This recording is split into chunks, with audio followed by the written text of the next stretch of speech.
dear students, I hope and pray that you all are safe and fine. In the previous lectures we had talked about the functions of State Bank of Pakistan, and then I have told you a brief introduction about NIFT, that is National Institution of Facilitation Technologies Private Limited. For that matter, I have told you how NIFT or how many banks the NIFT is actually serving to, and today I'll tell you a brief process about NIFT. So firstly, I have copied something which was written on the NIFT website. The prevalent clearing process involves the movement of physical checks to and from banks. Knowing time is of essence, NIFT offers a system in which presenting and acquiring banks can decide the fate of payments without checks leaving the presenting branch.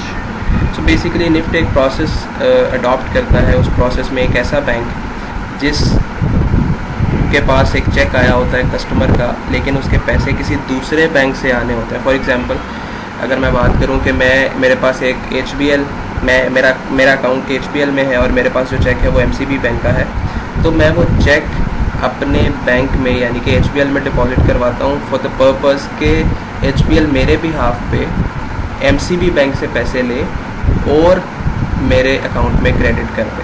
तो ये जो पूरा process है, इस process को NIFT perform करता है customer के या बैंक के बिहाफ पे और इसके पैसे चार्ज करता है. It's a private limited company. और निफ्ट इसी तरह स्टेट बैंक का जो फंक्शन है, एक इम्पॉर्टेंट फंक्शन क्लियरिंग हाउस, उस पूरे फंक्शन को फैसिलिटेट करता है निफ्ट. और एट द एंड एक कंसोलिडेटेड स्टेटमेंट, वो स्टेटमेंट क्या होती है अभी मैं आपको उसका पूरा निफ्ट का प्रोसेस बताऊंगा, and then you will better understand कि वो स्टेटमेंट कैसे बनती है. सो वो statement at the end of the day वो स्टेट बैंक को फॉरवर्ड कर देता है और स्टेट बैंक उसके अकॉर्डिंगली जो एडजस्टमेंट हैं या एक बैंक के दूसरे बैंक पे क्लेम्स हैं उनको फाइनलाइज कर लेता है. अब निफ्ट के प्रोसेस के बारे में मैं आपको बताऊं. दो किस्म की हमारे पास क्लियरिंग होती है, outward clearing, inward clearing. Outward clearing से मतलब ये है कि आप के बैंक का एक कस्टमर है और वो किसी और बैंक का चेक आपके पास लेके आया है और आपके बैंक के थ्रू वो कहता है कि आप उसके अकाउंट को क्रेडिट कर दिया जाए या उसके अकाउंट में पैसे जमा कर दिए जाएं उतनी अमाउंट जितनी चेक पे लिखा हुआ है. सो हम कह सकते हैं कि आउटवर्ड बैंकिंग के पर्सपेक्टिव से मैं आपको बता रहा हूँ. सो बैंक के पर्सपेक्टिव से आउटवर्ड चेक या आउटवर्ड क्लियरिंग वो है जिसमें बैंक के पास पैसे आने हैं. चेक आया है जो किसी और बैंक का है, आपका बैंक दूसरे बैंक से पैसे लेगा और अपने कस्टमर के अकाउंट को क्रेडिट कर देगा. जबकि इनवर्ड क्लियरिंग अगर हम कहें तो इसके बिल्कुल ऑपोजिट है. इनवर्ड का मतलब कि आपके बैंक का कस्टमर है और उसके अकाउंट से पैसे निकलने हैं. सो इसका मतलब है किसी दूसरे बैंक में चेक जमा हुआ होगा, वो आपके पास आया है क्लियर होने के लिए, आप अपने कस्टमर को डेबिट करेंगे, उसके अकाउंट से पैसे निकालेंगे और किसी दूसरे बैंक को पैसे ट्रांसफ़र कर देंगे. So this is inward clearing. तो पहले आउटवर्ड की बात करते हैं. ये प्रोसेस बताने से पहले मैं आपको निफ्ट की एक उस मशीन के बारे में एक प्रैक्टिकल एक्सपोजर दे दूँ जो मुझे ख़ुद आज से काफ़ी साल पहले हुआ था. When I was working in a bank and under the training we were brought to the NIFT center in Karachi और वो ट्रेनिंग का पार्ट ही था. प्रैक्टिकल एक्सपोजर के लिए वो हमें निफ्ट के ऑफिस लेके गए थे. There what we saw, I am just telling you the same thing, कि वहाँ पे एक बहुत बड़ी मशीन अवेलेबल थी और उस मशीन की डिफरेंट पॉकेट्स थी. पॉकेट्स का मतलब उसके डिफरेंट आप समझिए सेक्शंस बने हुए थे और हर सेक्शन जो है वो एक स्पेसिफिक बैंक से परटेन करता था. फॉर एग्जांपल एक सेक्शन HBL का था, एक अल हबीब का था, एक अल-फलाह का था, एक हबीब मेट्रोपॉलिटन का था, एक मीज़ान का था. सो जितने भी पाकिस्तान में बैंक्स मौजूद हैं उन सब का एक एक सेक्शन उस मशीन में मौजूद था. अब अगर आप चेक देखें तो हर चेक के नीचे एक बार कोड सा दिया होता है जिस पे लिखा होता है do not right below this line, और उसके नीचे बहुत सारे बार कोड्स होते हैं. उसको हम कहते हैं MICR, magnetic ink character reader, magnetic ink character recognition, not reader. Reader वो मशीन होती है जो उसको रीड करती है और अगर हम उस बार्स की बात करें, that is MICR, magnetic ink character recognition. अब होता क्या है कि क्या चलें पहले अब मैं साथ आपको ये आउटवर्ड, अब आप इस पॉइंट पे जितना मैंने आपको बता दिया कि एक मशीन वहाँ पे मौजूद है, उसके साथ अब आप ये स्लाइड को देखें। आउटवर्ड क्लियरिंग में सबसे पहले क्या होता है, चेक डिपॉजिट होता है। फॉर एग्जांपल मेरा अकाउंट HBL में है और मेरे पास एक MCB बैंक का चेक है। मैंने कोई चीज़ सेल की जिसका मुझे जो पेमेंट है वो थ्रू चेक हुई और मेरे पास एक चेक आ गया MCB बैंक का। But because I do not have an account with MCB, तो मैं अपने ही बैंक यानी कि HBL के पास वो चेक लेके चला गया MCB का, और मैंने वो चेक डिपॉजिट करवा दिया along with the deposit slip. अब जो भी वहाँ पे क्लियरिंग ऑफिसर मौजूद है वो मेरे डिपॉजिट किए गए चेक की स्क्रूटनी करेगा कि वो चेक ठीक है, फटा हुआ तो नहीं है, या उसके ऊपर कोई ऐसी चीज़ तो नहीं लिखी गई जिससे वो सस्पिशियस लग रहा है, और साथ में वो डिपॉजिट स्लिप जो है वो देखेगा। उसके बाद वो स्टैम्प करके आपको डिपॉजिट स्लिप आपकी वापस कर देगा कि ये क्लियरिंग में चेक हम भेज देंगे और आपके अकाउंट में पैसे जब क्लियर होगा तो वो आ जाएंगे, और उसके बाद वो उसी चेक को सिस्टम के अंदर पोस्ट कर देता है मेरे अकाउंट के अंदर। अब वहाँ पे क्या है, डिपॉजिट स्लिप और चेक अलहदा हो जाता है। अब मैं तो आपको बताई सिर्फ एक एग्जांपल कि मैंने चेक जमा करवाया, इसके अलावा और भी उस ब्रांच में बहुत सारे ऐसे चेक्स आएंगे जो मुख्तलिफ बैंक के होंगे। तो जो क्लियरिंग ऑफिसर है वो 50-50 चेक का एक बंडल बनाएगा, यानी कि एक मेरा चेक है 49, इसी तरह और भी कस्टमर होंगे जिन्होंने चेक दिए होंगे, सो वो सारे इकट्ठे करके एक बंडल बनेगा 50 का। फिर उसके ऊपर एक बंडल कवर लगेगा। बंडल कवर का मतलब उसमें डिटेल होगी कि कितने चेक्स हैं वो सारी बेसिकली। फिर एक फाइनल वाउचर प्रिपेयर होगा और निफ्ट में भेज दिया जाएगा। अब एक्चुअली निफ्ट में भेजा नहीं जाएगा, वो बंडल बना के अपने पास रख लेगा। फॉर एग्जांपल मैं कहता हूँ कि वेडनेसडे मैंने चेक जमा करवाया सुबह के टाइम, और ये सारा प्रोसेस निफ्ट को सेंड करने से पहले का ये क्लियरिंग ऑफिसर उस दिन में कंप्लीट करता है। अब on the next day NIFT का एजेंट खुद उस बैंक में आता है, यानी कि वो HBL में आएगा और वो बंडल जो है वो बैंक से ले जाएगा। अब जब वो बंडल जो 50-50 के बंडल थे जिसमें बहुत सारे चेक्स हैं, मेरा एक MCB का भी है, किसी और का मिज़ान का होगा, किसी का अल्फला का होगा, सो वो सारे चेक निफ्ट की उसी मशीन जिसका पहले मैंने आपको जिक्र किया, वो निफ्ट मशीन में जाके वहाँ पे एक स्कैनर मौजूद है, उस स्कैनर के थ्रू गुजारे जाते हैं। अब क्योंकि हर चेक के ऊपर एक MICR मौजूद है, तो वो स्कैनर इस एबिलिटी का है कि वो ऑटोमेटिकली उस बार कोड को या उस MICR को स्कैन करके रिस्पेक्टिव पॉकेट्स में डालता जाएगा। यानी कि कोई में चला गया, कोई MCB की, कोई जिस बैंक का वो चेक था उस बैंक में वो चला जाएगा। ठीक है।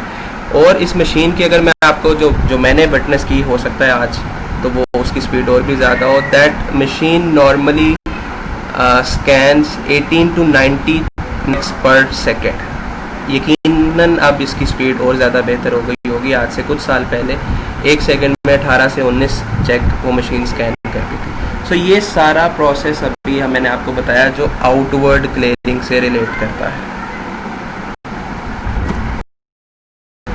अब हम बात करते हैं इनवर्ड क्लियरिंग की। अब क्योंकि एक हिस्सा मैंने आपको बता दिया आउटवर्ड के हवाले से, HBL में जो चेक मैंने जमा करवाया था वो एक जो क्लियरिंग का बंदा था, जो ऑफिशियल था, जो ऑफिसर था, उसने 50-50 के बंडल बना के रख दिए, वाउचर लगा दिया, और नेक्स्ट डे जो इंडिविजुअल है निफ्ट का वो आएगा और वो पूरा बंडल अपने पास निफ्ट में ले जाएगा और उसको स्कैन करके अपनी रिस्पेक्टिव पॉकेट्स में डाल देगा। अब वो रिस्पेक्टिव पॉकेट्स में, अब इसका मतलब है HBL के तमाम चेक्स अलहदा हो गए, अल्फला के तमाम चेक्स अलहदा हो गए, MCB के तमाम चेक्स अलहदा हो गए। सो वो जो मिक्स था अब वो अलहदा से अरेंज्ड हैं, और फिर वो निफ्ट का इंडिविजुअल वो पूरा बंडल लेगा और रिस्पेक्टिव बैंक्स में चला जाएगा। पहले जो मिक्स लेके आया है, अब क्या होगा कि अब वो पूरा बंडल, अगर MCB का है तो वो MCB के पास सारे चेक्स MCB के होंगे, HBL का है तो सारे चेक्स उस बंडल में HBL के होंगे। ये था अर्लियर प्रोसेस। अब जो है सारा सेंट्रलाइज्ड हो चुका है, ऑनलाइन सिस्टम्स आ चुके हैं, तो इसलिए ये ऑनलाइन प्रोसेस भी होना शुरू हो गया कि निफ्ट का बंदा खुद फिज़िकली वो चेक नहीं भी लेके जाता, जो सेंट्रलाइज्ड बैंक है उनमें थ्रू स्कैनिंग सेंड कर दिए जाते हैं, और सेंट्रलाइज्ड क्लियरिंग डिपार्टमेंट है हर बैंक का, तो वो बैंक ऑनलाइन ही उस चेक को देख के उसके साइन वेरीफाई कर लेता है अगर वो ठीक हैं, और उसको फिर क्लियर कर दिया जाता है। अभी ये मैं आपको डिटेल में बताता हूँ। सो इनवर्ड की बात करते हैं कि इनवर्ड में अब सबसे पहले cheque withdrawal, scrutiny of cheque और पोस्टिंग, ये सेम ऑफिशियल प्रोसीजर है। ये जब बैंक के पास चेक आएगा तो वो इसको जो है वो करेगा। यहाँ पे दो मामलात आते हैं। जब मैंने आपको बताया कि निफ्ट का बंदा वो तमाम चेक रिस्पेक्टिव बैंक्स में लेके जाएगा, फॉर एग्जांपल एमसीबी बैंक में लेके चला गया, मैं अपनी ही एग्जांपल को मूव ऑन करता हूँ, कैरी फॉरवर्ड करता हूँ कि मैंने जो एचबीएल में चेक जमा करवाया था वो चेक अब निफ्ट में चला गया, निफ्ट वाला वो चेक लेके अब एमसीबी बैंक में चला गया। एमसीबी बैंक का जो क्लियरिंग डिपार्टमेंट है, या जो जैसे मैंने आपको बताया कि हर एक का सेंट्रलाइज क्लियरिंग डिपार्टमेंट है, वो अब तमाम चेक्स को फिज़िकली या ऑनलाइन स्कैनिंग के थ्रू देख के उसको क्लियर करेगा या फिर उसको रिटर्न करेगा। सो क्लियर का मतलब क्या है कि अगर उस पर सिग्नेचर ठीक है, अमाउंट जितनी अमाउंट चेक पे लिखी गई है कस्टमर के अकाउंट में उतने पैसे पड़े हुए हैं, चेक फटा हुआ नहीं है, चेक जैली नहीं लग रहा, चेक पे कोई स्टैंप मिसिंग नहीं है, डेट ठीक है, अगर वो चेक बिल्कुल ठीक है तो उसको क्लियर कर दिया जाएगा। और क्लियर करने का मतलब है कि अब पैसे एमसीबी से निकल के एचबीएल के पास आ जाएंगे। और दूसरा ऑप्शन, अगर उस चेक में कोई प्रॉब्लम है कि कस्टमर के अकाउंट में पैसे नहीं हैं, या फिर वो चेक ठीक नहीं है, या फिर साइन मैच नहीं करते, तो ऐसी सूरत में वो चेक जो है उसको रिटर्न कर दिया जाएगा। अब वो रिटर्न करने के और क्लियर करने के एक प्रोसेस है। उस प्रोसेस में ये अब आप जो पिक्चर देख रहे हैं कि एक साइड पे कैंसलेशन हो जाएगी चेक की, जब चेक क्लियर हो जाएगा तो उसके ऊपर लाइनें लगा दी जाएंगी ताकि वो दोबारा चेक प्रेजेंट ना किया जाए, उसको इसको हम कहते हैं कैंसिल कर देना। सो उसके ऊपर रेड कलर से लाइनें लगा दी जाती हैं ताकि उस चेक को दोबारा प्रेजेंट ना किया जाए, ट्रांसफ़र की स्टैंप लगा दी जाती है एंड अकाउंट्स डिपार्टमेंट में सेंड कर दिया जाता है। Actually this is not account department, ये एक सेपरेट क्लियरिंग का डिपार्टमेंट है जिसको सेंड कर दिया जाता है। ऑन द अदर साइड, अगर वो चेक ठीक नहीं है, मैंने आपको बताया अकाउंट में बैलेंस नहीं है, चेक की डेट ठीक नहीं है, साइन ठीक नहीं है, तो सेकंड उसको रिटर्न मार्क कर दिया जाता है। उसके साथ एक मेमो लगाया जाता है जिसको हम रिटर्न मेमो कहते हैं। वो एक प्रिंटेड मेमो होता है जिसमें बहुत सारी वजूहात लिखी होती हैं चेक क्लियर ना होने की, जैसे signature different, cash in fund insufficient, stale cheque, forge cheque, sign mismatch, या आप कह सकते हैं स्टैम्प एरर। सो बेतहाशा रीज़न हैं, जिस भी वजह से वो चेक रिटर्न हो रहा है उसको मार्क किया जाएगा, उस पर टिक किया जाएगा और वो चेक समेत जो है वापस निफ्ट को दे दिया जाएगा। सो ऐसे तमाम चेक्स जो क्लियर हो जाते हैं, दैट मीन्स उन पर ट्रांसफ़र स्टैंप लगा के उनको रख लिया जाता है कि इनके पैसे अब हमने दूसरे बैंकों को ट्रांसफ़र करने हैं। But on the other side, अगर हम बात कर रहे हैं रिटर्न सिचुएशन की, तो ऐसी सूरत में रिटर्न की स्टैंप लगाई जाती है, साथ एक मेमो लगाया जाता है, यानी कि वो वजह जिस वजह से वो चेक रिटर्न हो रहा है। और निफ्ट का इंडिविजुअल आएगा और वो तमाम चेक्स जो रिटर्न हो गए हैं उनको कलेक्ट करेगा और वापस निफ्ट में ले जाएगा। And on the next day वो निफ्ट से वापस जिस बैंक से वो चेक आए थे उनको दोबारा जमा करवा दिए जाएंगे। कि ये वो इंडिविजुअल्स या ये वो चेक्स हैं जो क्लियर नहीं हुए, जिस वजह से नहीं हुए उसके साथ मेमो लगा हुआ है, सो उसको देखा जा सकता है। So that is the complete process of NIFT that the NIFT actually performs for and on behalf of different commercial banks, और उसके वो पैसे चार्ज करता है। हर चेक क्लियरेंस के ऊपर निफ्ट एक सर्टन अमाउंट चार्ज करता है बैंक से, जो बैंक अपने कस्टमर से वसूल नहीं करता लेकिन निफ्ट को पे करता है। ऑन द अदर साइड, जो चेक रिटर्न हो जाते हैं ड्यू टू इनसफिशिएंट फंड, उस पे बैंक कस्टमर से पैसे चार्ज करता है, क्योंकि जिस कस्टमर ने ड्रॉ किया है चेक उसको पता था कि मेरे अकाउंट में पैसे नहीं है और उसके बावजूद उसने चेक किसी को दिया, तो it was a criminal offence. So इसलिए सिर्फ उस सूरत में कस्टमर से पैसे चार्ज किए जाते हैं इनसफिशिएंट फंड की वजह से पैसे रिटर्न हो जाते हैं, सॉरी जो चेक है वो रिटर्न हो जाता है। सो आई होप कि एक ब्रीफ आपको एक अंडरस्टैंडिंग हो गई होगी कि निफ्ट कैसे अपना रोल प्ले करता है और कैसे फंक्शन परफॉर्म करता है। नॉर्मली जो क्लियरिंग का प्रोसेस है it takes 2 days, 2 working days. So that means if you submit your check of a different bank in the morning, तो नेक्स्ट डे इवनिंग तक आपको आपके पैसे आपके अकाउंट में ट्रांसफ़र हो जाते हैं। सो ये 2 दिन का प्रोसेस है। फिर उसके अलावा जैसे हमने सर्विसेज में पढ़ा था 1 day क्लियरिंग ऑप्शन भी मौजूद है। निफ्ट उसके पैसे चार्ज करता है और बैंक भी कस्टमर से पैसे चार्ज करता है कि 2 दिन की बजाय आपकी प्रोसीड सेम डे में आ जाती है। प्रोसेस वही है, सिर्फ निफ्ट का प्रोसेस जो है वो जल्दी करता है, यानी कि वो सिमिलर डे में ही बैंक से चेक लेगा, निफ्ट जाएगा और उसी दिन दूसरे बैंक जाके उसको क्लियर करवाएगा। सो वो काम जो सिमिलर डे में हो रहा है, एक एक्स्ट्रा सर्विसेज प्रोवाइड की जा रही हैं, सो उसके एक्स्ट्रा चार्जेस लिए जाते हैं बैंक से और फिर बैंक कस्टमर से लेता है। अब ये सारा प्रोसेस समझने के बाद आपके माइंड में क्वेश्चन होगा कि फ़िज़िकली पैसे कैसे ट्रांसफ़र होते हैं, क्योंकि हमने तो बात की चेक क्लियरेंस की या चेक रिटर्न की, पैसे तो अभी भी ट्रांसफ़र नहीं हुए। तो फिज़िकली कैश एक बैंक से बैंक में ट्रांसफ़र नहीं होता। यहाँ पे याद करें मैंने आपको बताया था that each commercial bank has an account with state bank of Pakistan, और हर कमर्शियल बैंक के पैसे जो है वो स्टेट बैंक के पास मौजूद होते हैं रिज़र्व की सूरत में, और उन्हीं पैसों को फिर क्लियरिंग प्रोसेस में भी यूज़ किया जाता है। सो एट द लास्ट जब निफ्ट ये पूरा प्रोसेस कंप्लीट कर लेता है तो एक कंसोलिडेटेड स्टेटमेंट बनाता है। उस कंसोलिडेटेड स्टेटमेंट के अंदर हर बैंक ने दूसरे बैंक को जितना पैसा देना है वो फाइनलाइज किया जाता है। फॉर एग्जांपल, अब जैसे मैंने आपको एग्जांपल दी कि मेरा HBL के अंदर मैंने चेक जमा करवाया जो MCB का है, पैसे HBL को मिलने हैं। इसी तरह बहुत से ऐसे चेक भी होंगे जिनके पैसे HBL से MCB को मिलने होंगे, HBL से अल्फला को मिलने हैं तो अल्फला से HBL को भी मिलने होंगे। So at the end plus minus करके कंसोलिडेटेड स्टेटमेंट बनती है जिसमें फाइनल पोजीशन निकलती है कि किस बैंक ने किस बैंक को पैसे देने हैं, और ये निफ्ट स्टेटमेंट बना के इसको पाकिस्तान को फॉरवर्ड कर देता है। अब स्टेट बैंक ऑफ पाकिस्तान उस लिस्ट के अकॉर्डिंगली जिस बैंक से पैसा निकलना है उसको डेबिट कर देता है, यानी कि उसके अकाउंट से पैसे विड्रॉ कर लेता है, और जिस बैंक में पैसे जमा करने हैं उस बैंक को क्रेडिट कर देता है, यानी कि उसके अकाउंट में जमा कर दिए जाते हैं। और इसी तरह जब बैंक के अकाउंट में पैसे ट्रांसफ़र हो जाते हैं तो बैंक अपने कस्टमर के अकाउंट में पैसे क्रेडिट कर देता है, जो मेरी एग्जांपल में HBL के मेरे अकाउंट में रिफ्लेक्ट होना शुरू हो जाएंगे और मैं उसको विड्रॉ कर सकूँगा। So that is the whole process of NIFT and this whole function, clearing house function जो पाकिस्तान में स्टेट बैंक के बिहाफ पे निफ्ट परफॉर्म करता है।